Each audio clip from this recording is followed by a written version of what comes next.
To our amazing viewers at Cheating Tales Lab, we'd love to hear, which part of the world are you joining us from? Let us know. Now, let's dive into today's story. Chapter 1. The Perfect Lie.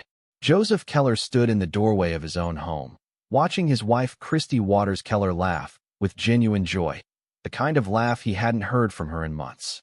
She was on the phone, twirling a strand of her auburn hair around her finger, a habit from their college days that once made his heart skip.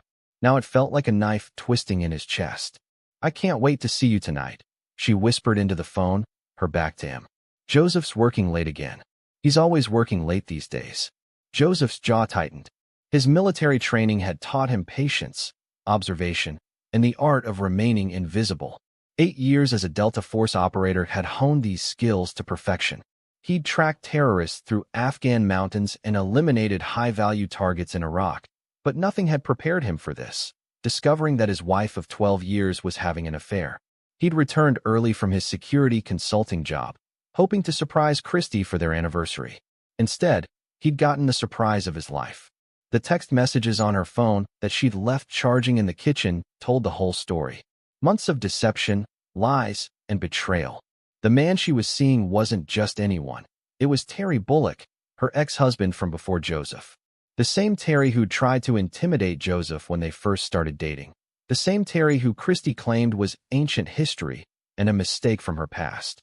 Joseph silently retreated to his study, his mind already calculating. In the military, when you discovered enemy positions, you didn't attack immediately. You gathered intelligence, planned your strategy, and struck when victory was assured. His phone buzzed. A text from his business partner, Lloyd McDonald. "The Montenegro job came through. They want you specifically. When can you leave?" Joseph stared at the message. Montenegro, a private security contract that would take him away for 2 weeks. Perfect. It would give Christy and Terry enough rope to hang themselves, and more importantly, it would give Joseph time to plan something special for their return. He typed back, "Leaving tomorrow. Tell them I'll take the job." As he heard Christy end her call and start moving around upstairs, Joseph opened his laptop and began researching. Terry Bullock owned a motorcycle repair shop on the outskirts of town, Bullock's Custom Bikes. He lived alone in a trailer behind the shop, had 2 DUIs on his record, and according to social media, spent most nights at a dive bar called the Iron Horse. But Joseph dug deeper. Terry wasn't just a simple mechanic. He was the sergeant-at-arms for the Crimson Reapers, a motorcycle club with ties to drug trafficking and arms dealing. Interesting. Very interesting. "Honey, you're home early." Christy's voice called from upstairs, filled with fake surprise and poorly concealed panic. "Just grab some files." Joseph called back, his voice steady and warm. "I have to leave tomorrow for Montenegro. The Petrov job came through." "Oh." There was relief in her voice. "How long will you be gone?" 2 weeks, maybe 3. That's a long time." Joseph smiled coldly. "Don't worry, sweetheart. I'm sure you'll find ways to keep busy." Chapter 2. Gathering Storms. 2 weeks later, Joseph sat in a rental car across the street from the Iron Horse, watching through military-grade binoculars. The Montenegro job had been legitimate, protecting a billionaire's daughter during a kidnapping threat, but Joseph had completed it in half the expected time. The real work began now. For 3 days, he'd been conducting surveillance on both Christy and Terry. The pattern was clear. Every Tuesday and Thursday, Christy would tell her sister Sherry Donnelly that she was going to yoga class. Instead, she'd drive to Terry's shop, where they'd spend hours in the back office before heading to various motels around the county. Terry's routine was equally predictable. Mornings at the shop, afternoons working on bikes, evenings at the Iron Horse drinking with his club brothers. But Joseph had noticed something else. Terry was dealing drugs out of the bar's back room. Small-time stuff, mostly pills and marijuana to bikers and college kids. Joseph's phone buzzed. A text from Christy. "Missing you so much. Can't wait for you to come home tomorrow. I have a special dinner planned. Red heart." He deleted the message without responding. From his position, Joseph watched as Terry emerged from the bar with 2 other Crimson Reapers, Raphael Case and Edwin Scott. They were deep in conversation, occasionally glancing around nervously. Joseph adjusted his scope and read their lips, a skill that had saved his life more than once overseas. "Shipment comes in Friday," Terry was saying. 50 pounds of pure Colombian. Joseph's eyebrows raised. This wasn't small-time dealing anymore. Terry was moving up in the world, and the Crimson Reapers were planning something big. Very big. As the bikers separated, Joseph made a decision. He pulled out a burner phone and dialed a number he'd memorized years ago. DEA tip line. How can I help you? I have information about a major drug shipment coming into the Crimson Reapers Motorcycle Club this Friday, Joseph said, disguising his voice with a slight southern drawl. 50 pounds of Colombian cocaine through a shop called Bullock's Custom Bikes. Can you provide more details? The shop owner, Terry Bullock, is the point man. They're using the Iron Horse Bar as a distribution center. You'll want to watch both locations. Joseph hung up and smiled. Let Terry deal with federal law enforcement breathing down his neck. But that was just the appetizer. The main course would come later. He started his car and drove to the one place in town he never thought he'd visit, his father-in-law's house. Nicholas Hampton answered the door with surprise. Joseph, Christy said you weren't coming back until tomorrow. Change of plans, Nick. Is Tamara home? Christy's mother appeared behind her husband, wiping her hands on a kitchen towel. Joseph, dear, what a wonderful surprise. Christy will be so happy to see you. Actually, I was hoping to talk to both of you first. About Christy. The Hamptons exchanged glances. Joseph had always been their favorite son-in-law, even during Christy's first marriage to Terry. They'd been devastated when she divorced Joseph's predecessor and over the moon when she remarried. Is everything all right? Tamara asked, her maternal instincts kicking in. Joseph's expression remained carefully neutral. I think Christy might be in some kind of trouble. I've noticed some changes in her behavior, and I'm worried about the people she might be associating with. It wasn't technically a lie. Christy was in trouble. She just didn't know it yet. What kind of trouble? Nicholas asked, gesturing for Joseph to come inside. I'd rather not say anything definitive until I'm sure. But I might need to ask you both some difficult questions about her past in the coming days. Would that be all right? Both parents nodded eagerly.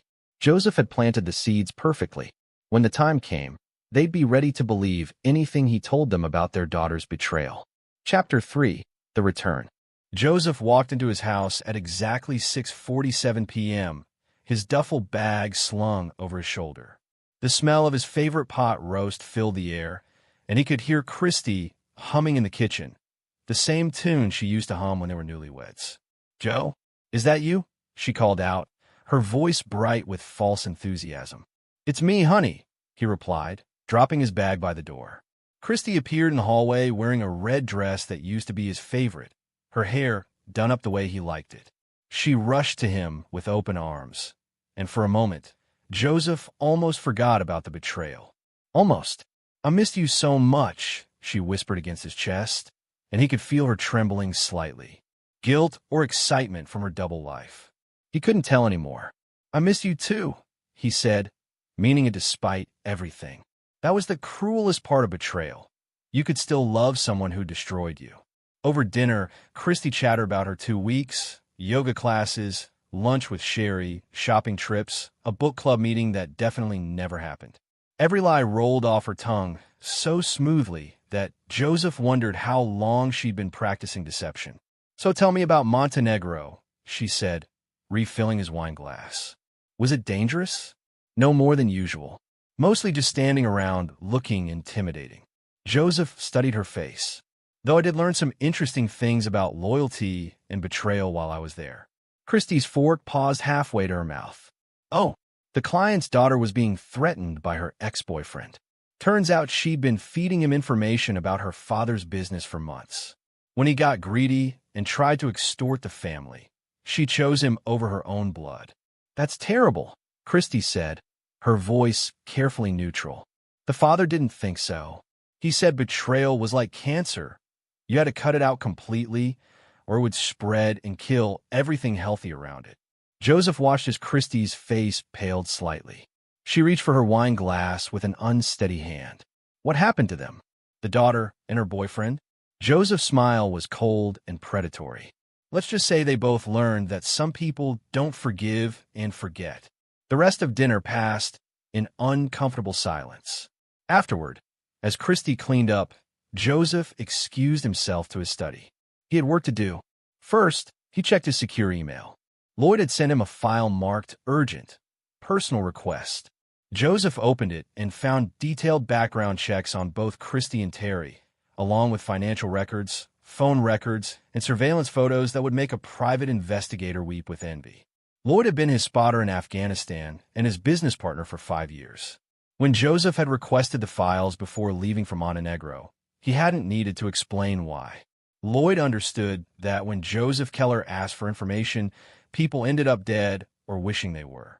The files revealed everything Joseph had suspected and more. Christy had been in contact with Terry for over 6 months, long before the physical affair began. They'd been planning this reunion carefully, even discussing Joseph's life insurance policy and the money she'd inherit if something happened to him. But the real bombshell was in Terry's file. The Crimson Reapers weren't just a motorcycle club. They were a front for a human trafficking operation that moved girls from Mexico through the Southwest. Terry wasn't just a mechanic or even a drug dealer. He was a monster who destroyed lives for profit. Joseph leaned back in his chair and considered his options. He could simply expose the affair to Christie's family and friends, divorce her, and move on with his life. He could turn Terry over to the authorities and let the justice system handle him.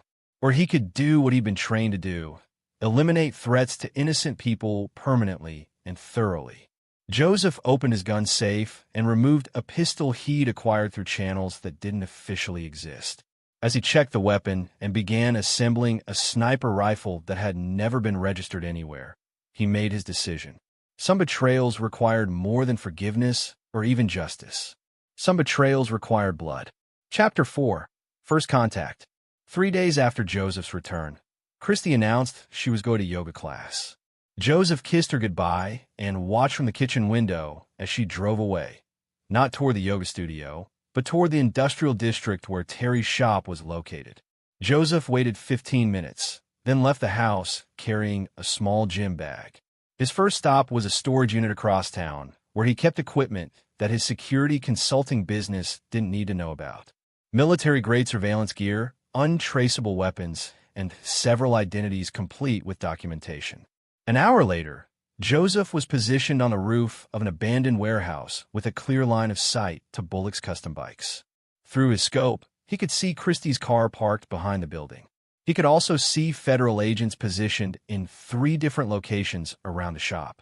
The DEA had taken his tips seriously. Joseph's phone buzzed with a text from an unknown number.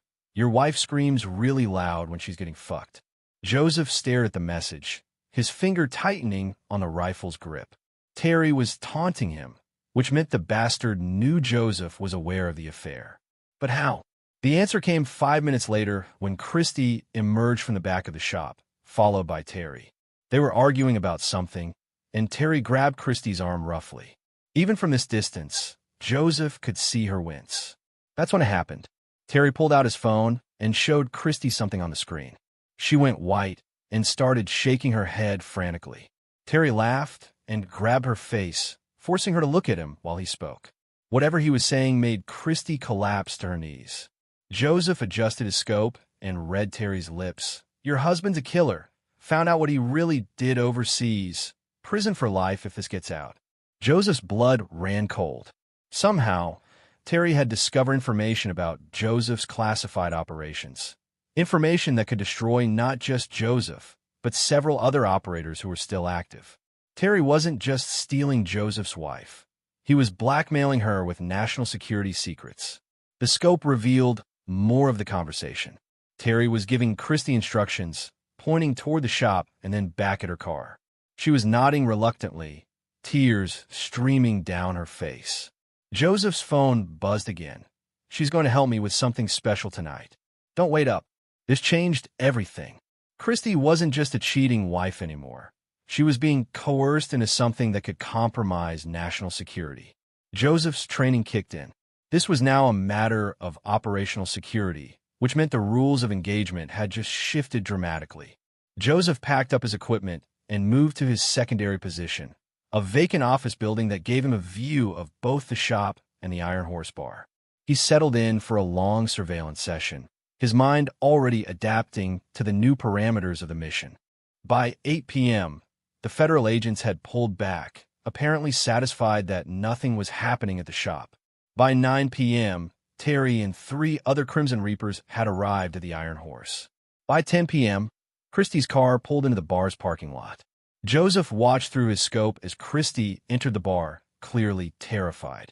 She was carrying a small package, something Terry had given her at the shop. Whatever was in that package, Joseph was going to find out. And when he did, Terry Bullock was going to learn what happened when you threatened a Delta Force operator's operational security. Joseph began breaking down his rifle and preparing for close-quarters work. The time for long-distance observation was over. It was time to get personal. Chapter 5, Escalation. Joseph entered the Iron Horse through the kitchen door, moving like a shadow through the crowded bar. His black clothing and tactical approach made him nearly invisible in the dim lighting. Years of urban warfare had taught him how to navigate enemy territory undetected. He positioned himself in an alcove near the back room where Terry conducted his business. Through a crack in the door, he could see Christie sitting at a table with Terry and 2 other bikers, Raphael Case and Edwin Scott. She looked terrified, clutching the package like a lifeline. "You did good, baby," Terry was saying, his hand possessively on Christie's thigh. "This little device is going to make your husband very cooperative." Joseph's jaw clenched as he realized what was happening. The package contained some kind of surveillance equipment or recording device. Terry was planning to use whatever classified information he'd obtained to blackmail Joseph into compliance. "I don't understand why you need this," Christie whispered. "Why can't we just leave town together like we planned?" Terry laughed, a sound like broken glass. "Because your Boy Scout husband is worth more than just a good fuck, sweetheart. He's got skills that could make us very rich." "What do you mean?" "Let's just say there are people in certain South American countries who would pay handsomely for the services of a former Delta Force operator. People who need problems eliminated permanently." Joseph's blood turned to ice. Terry wasn't just blackmailing him for money. He was planning to sell Joseph's services to cartel leaders and terrorists. This had gone from personal betrayal to a matter of national security. Edwin Scott leaned forward. "You sure Keller will play ball? Guy like that might just decide to eliminate the problem." Terry's grin was predatory. "That's where our insurance policy comes in." He nodded toward Christie. "He won't make a move as long as we have her. And once we have him working for us, we won't need the bitch anymore." The casual way Terry referred to Christie as disposable told Joseph everything he needed to know about the man's character. Terry wasn't just planning to use both of them. He was planning to kill Christie once she'd serve her purpose. Joseph's phone vibrated with a text message. Terry was typing on his phone. "Time for a family reunion. Bring your gear to the old Riverside warehouse at midnight. Come alone, or your wife starts losing fingers." Joseph smiled coldly and typed back, "I'll be there." But first, he had a stop to make. Joseph slipped out of the bar and drove to his storage unit. He geared up like he was going into combat. Body armor, night vision goggles, tactical weapons, and enough ammunition to fight a small war. This wasn't just about revenge anymore. This was about protecting national security and eliminating a terrorist threat. At 11:45 p.m., Joseph positioned himself in the shadows outside the Riverside warehouse. Through his night vision scope, he could see movement inside.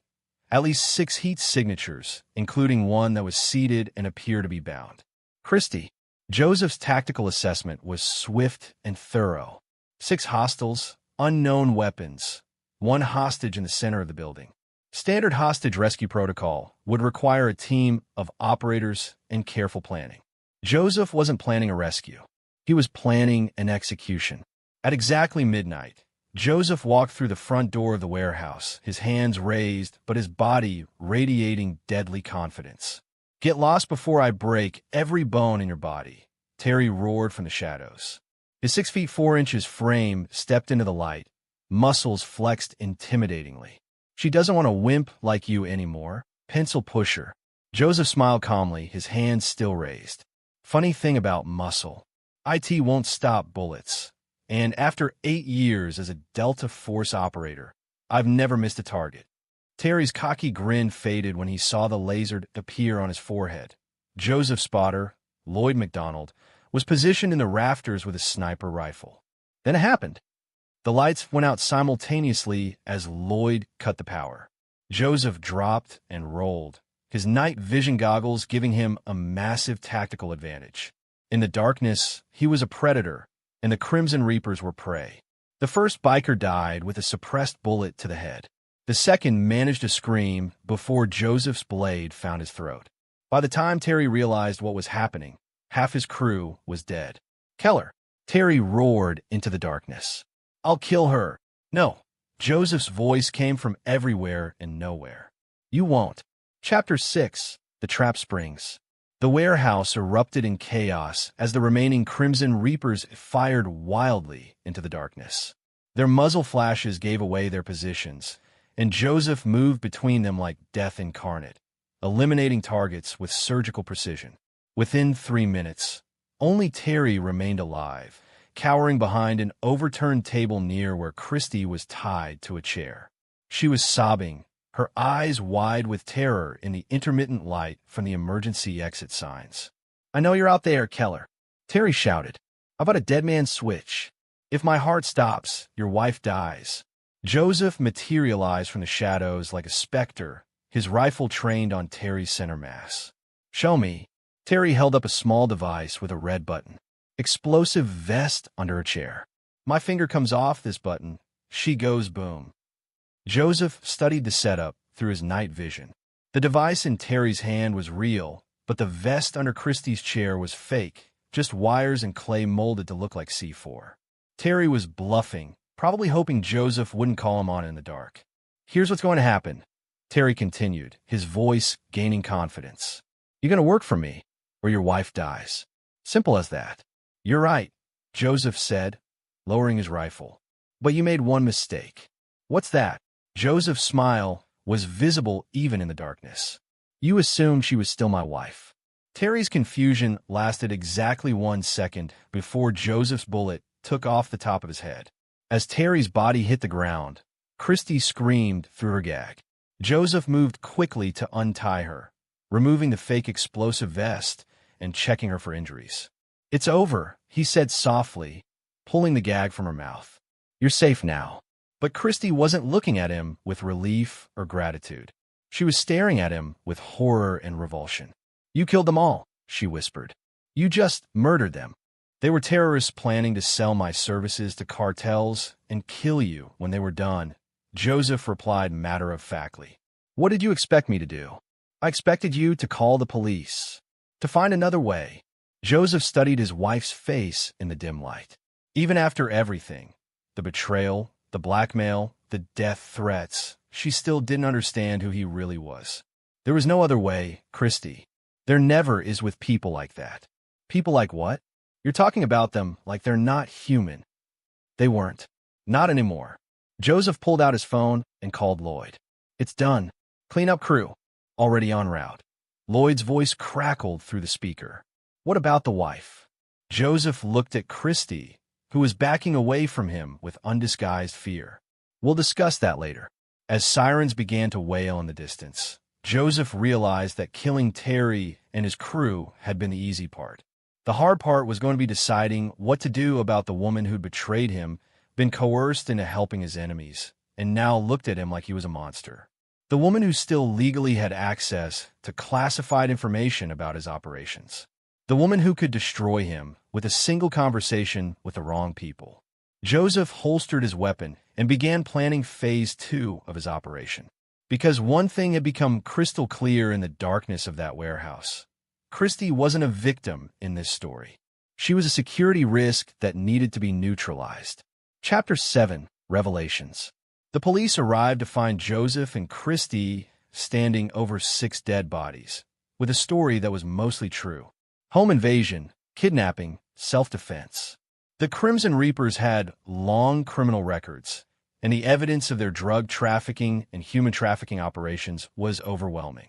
Detective Dwight Holman, a former Marine who recognized Joseph's military bearing, kept the investigation brief and straightforward. Looks like you did the community a favor, Mr. Keller. These scumbags had warrants in 3 states. By dawn, Joseph and Christy were back home, officially cleared of any wrongdoing. Christy went straight to the shower, claiming she needed to wash off the smell of death. Joseph went to his study and began making preparations for the final phase of his plan. The truth was, Terry's death had solved only part of the problem. Joseph still had a wife who'd betrayed him, who'd been willing to help blackmail him with classified information, and who now knew too much about his capabilities for anyone's good. His phone rang. Lloyd's number. Status report. Joseph answered. The warehouse is clean. No evidence of our involvement. But we've got a problem. Talk to me. I pulled Terry's phone records for the past 6 months. He wasn't working alone in the intelligence gathering. Someone fed him information about your classified operations. Joseph's grip tightened on the phone. Ooh, someone with high-level security clearance. Someone who knew about Operation Nightfall and your work in Syria. Joseph's blood ran cold. Operation Nightfall was classified beyond top secret. Only a handful of people knew about his role in eliminating a terrorist cell that was planning to attack American soil. If that information was in enemy hands, send me everything, Joseph said quietly. Already encrypted and in your secure folder. Joseph, this goes all the way to the Pentagon. After hanging up, Joseph accessed the files Lloyd had sent. What he found made his stomach turn. Terry hadn't discovered Joseph's classified operations through random investigation.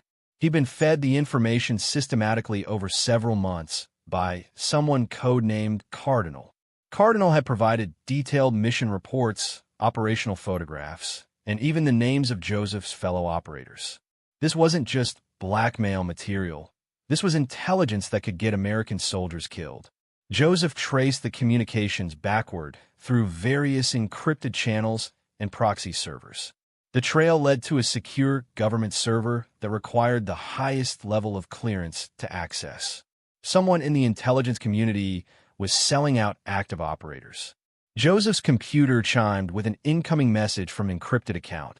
Hope you enjoyed your reunion with Terry. Unfortunately, he was just the opening act. If you want to keep your pretty wife breathing, you'll follow the instructions I'm about to send you. Cardinal. Joseph stared at the screen as new files began downloading. Bank account numbers in the Cayman Islands. Contact information for cartel leaders in Colombia and Mexico. A list of targets Cardinal wanted eliminated using Joseph's particular skills. The final file was a video that made Joseph's blood boil. It showed Christie in Terry's shop 6 months ago, voluntarily handing over documents from Joseph's home office, documents that contained classified information about his overseas operations. She hadn't been coerced. She hadn't been blackmailed. She'd been recruited. Joseph heard the shower turn off upstairs. Christie would be coming down soon, probably expecting comfort and reassurance after their ordeal. Instead, she was going to face a very different Joseph Keller than the one she'd married. Joseph opened his gun safe and removed a pistol with a silencer. He checked the load and chambered a round, then sat down to wait for his wife. It was time for the final conversation of their marriage. Chapter 8. The Truth Unveiled. Christie descended the stairs wearing Joseph's favorite robe, her hair damp from a shower. She moved tentatively, like someone walking through a minefield, which wasn't far from the truth. Joe, are you okay? You've been so quiet since we got home. Joseph looked up from his laptop, his expression unreadable. I've been thinking about what happened tonight, about how Terry knew so much about my operations. Christie's face went pale. I don't know what you mean. Sit down, Christie. She remained standing, sensing the danger in his tone. Joe, what's wrong? You're scaring me. Joseph turned his laptop screen toward her. The video of her handing documents to Terry began playing. I said sit down. Christie collapsed into the chair across from him, her face crumbling. Joe, I can explain. 6 months ago, you began systematically stealing classified documents from my office and passing them to Terry Bullock, who was working for someone codenamed Cardinal. These documents contained information that could get American soldiers killed. It wasn't like that. I was trying to protect you. Joseph's laugh was bitter. Protect me? You gave a terrorist operative the details of every classified mission I've worked in the past 5 years. Terry said Cardinal would expose you if I didn't cooperate. He said you'd go to prison for war crimes. What war crimes, Christie? She hesitated, realizing she'd revealed too much. The things you did in Syria. Cardinal had evidence that you killed civilians. Joseph leaned forward, his voice deadly quiet. I've never killed a civilian in my life. Every target I eliminated was a verified terrorist threat. Cardinal fed you lies to manipulate you into treason. I was trying to save our marriage. Terry said if I helped him, he could make the evidence disappear. And you believed him? You believed your ex-husband over your current husband? Christie's tears were flowing freely now. I was scared. I didn't know what else to do. Joseph stood up and began pacing, his military training helping him process the emotional and tactical aspects of the situation. How long have you been in contact with Cardinal directly? What? Terry's dead, Christie. But Cardinal is still out there. Still has my classified information. Still wants me to work for him. Joseph stopped pacing and fixed her with a stare that made her shrink back. The question is, are you still working for him too? No. Joe, I swear I never. Joseph's phone buzzed. A text from Cardinal. Touching reunion. Now let's discuss business. Your wife's treasonous activities could land her in federal prison for life. Unless, of course, you're willing to take on some freelance work. Joseph showed Christie the message. Her face went from pale to gray. He's been watching us, she whispered. Of course he has. The question is how? How does he know what's happening in our house right now? Joseph began a systematic sweep of the room, his trained eyes looking for surveillance devices. He found the first camera behind a picture frame, a tiny wireless unit that Christie could have easily planted. The second was in the lamp beside her favorite chair. The third was built into the smoke detector. Joe, I didn't. 3 months ago, you had these installed while I was in Colombia. Joseph's voice was flat, emotionless. Every conversation we've had, every moment of privacy in our own home, has been recorded and transmitted to Cardinal. Christie was sobbing now, her body shaking with the weight of her confession. He said it was just for my protection. He said if anything happened to me, he'd have evidence. Evidence of what? Of you being dangerous. Of you threatening me. Joseph stared at his wife, really looked at her for what felt like the first time in years. You were building a case against me, creating evidence that I was abusive, dangerous, unstable. Cardinal said if you ever found out about the documents, I'd need protection. So you've been planning this for months. The affair with Terry was just cover for the real operation. Joseph's training kicked in as he analyzed the situation like a military briefing. Cardinal recruited you first, then brought Terry in as the muscle. You were never coerced, Christie. You were an active participant in a conspiracy to blackmail a federal operator. Joseph's phone rang. Unknown number. Answer it. Came Cardinal's electronically disguised voice when Joseph picked up. Put on speaker. Joseph complied, his finger hovering near the pistol he'd placed on the coffee table. Joseph Keller, Delta Force, Operation Nightfall. 37 confirmed kills, all sanctioned by the U.S. government. Impressive record. Who are you? Someone who needs your particular talents. Your wife has been very helpful in documenting your capabilities. Now it's time to put those capabilities to work. And if I refuse, your wife goes to federal prison for treason. Your classified operations become public knowledge, ruining the careers of dozens of your fellow operators. And you'll spend the rest of your life in a maximum security facility. Joseph looked at Christie, who was staring at him with a mixture of fear and desperation. What do you want? 3 targets, all in South America. All obstacles to certain business interests. Clean eliminations, no questions asked. And then you and your wife disappear. New identities, new life, no more problems. Joseph appeared to consider the offer. I'll need 48 hours to prepare. You have 24. I'll send the target packages momentarily. The line went dead. Joseph set down the phone and looked at Christie, who was watching him with terrified hope. Joe, what are we going to do? Joseph picked up his pistol and checked the chamber. We? There is no we, Christie. There hasn't been for a long time. What do you mean? Joseph's smile was cold and final. I mean, you just helped me identify Cardinal. And now I'm going to kill him. All of them. Chapter 9, Blood Debts. 20 hours later, Joseph sat in a coffee shop across from the Pentagon, watching as Colonel Ira Webster, Cardinal, entered the building for his morning briefing. It had taken Lloyd McDonald's considerable hacking skills and Joseph's own intelligence training to trace Cardinal's identity, But the electronic signature on the target packages had led them straight to a high-ranking Defense Intelligence Agency officer with gambling debts and a taste for expensive women. Joseph's phone buzzed with a text from Lloyd. Asset in position. Target acquired. Joseph typed back. Execute. 3 blocks away, Lloyd McDonald put a .338 Lapua Magnum round through Colonel Webster's office window. Cardinal was eliminated before he could reach his desk. But Joseph wasn't finished. He drove back to his house, where Christy was waiting under house arrest, locked in their bedroom with boarding covering the windows. Joseph had given her time to think, time to understand the full scope of her betrayal, time to realize that there was no way back from what she'd done. "Joe," she called out when she heard his footsteps on the stairs. "Is it over? Did you take care of Cardinal?" Joseph opened the bedroom door and found Christy sitting on the bed, still wearing his robe. She looked small and broken, a shadow of the confident woman he'd married. "Cardinal is dead," he said simply.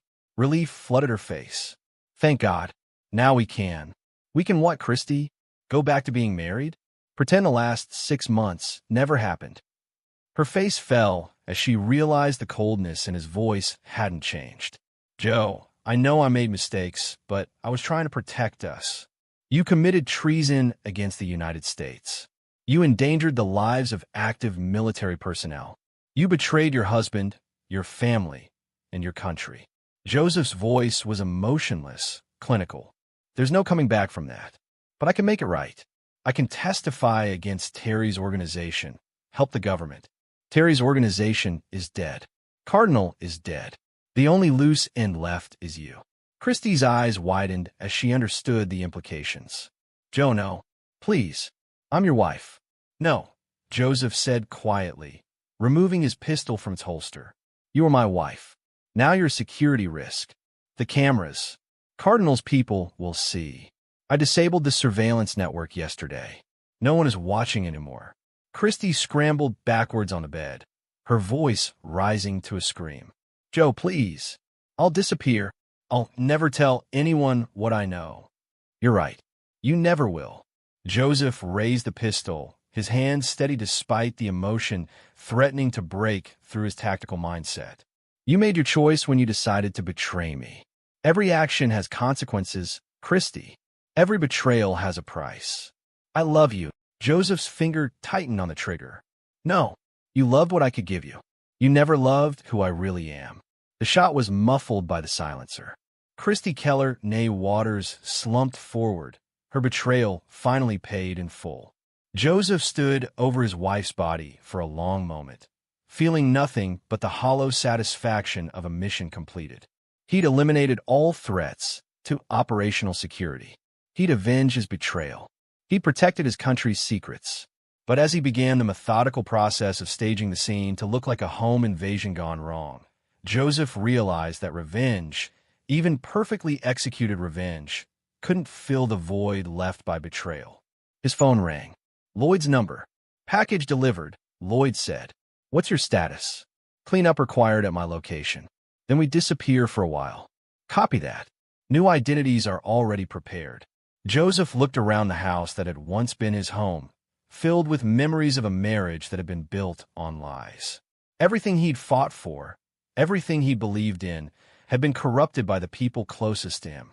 As he waited for Lloyd's cleanup crew to arrive, Joseph made a mental note to send flowers to Christy's parents. They'd lost a daughter today, even if they'd never know the real reason why. Some betrayals couldn't be forgiven. Some debts could only be paid in blood.